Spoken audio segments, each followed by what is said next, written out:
milé Slovenky, milí Slováci, predstavitelia všetkých menšín žijúcich na Slovensku. Dovoľte prihovoriť sa vám v predvečer 17. novembra, dňa, ktorý nás naučil, že slobodne myslieť a hovoriť nesmie byť privilégium, ale základné právo každého občana Slovenska.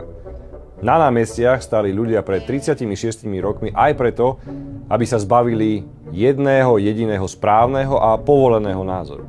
Štrngajte, jak v novembri. Takže ešte raz. Mladí muž, chodte a postavte sa a chodte normálne. Tak, to je ono. Chodte bojovať na Ukrajinu, nech sa páči. Budeme radi. O potlačenie názorov sa snažili všetky tri bývalé vládne garnitúry.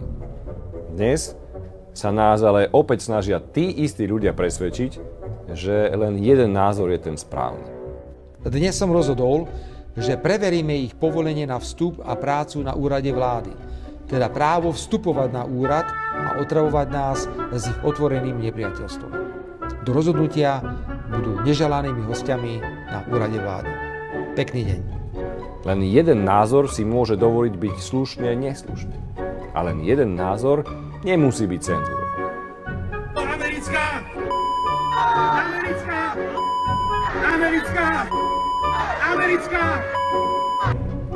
17. november je teda aj sviatkom a pripomienkou slušnosti. Je paradoxné, že vtedy vedeli byť k sebe slušní aj absolútne odlišní ľudia.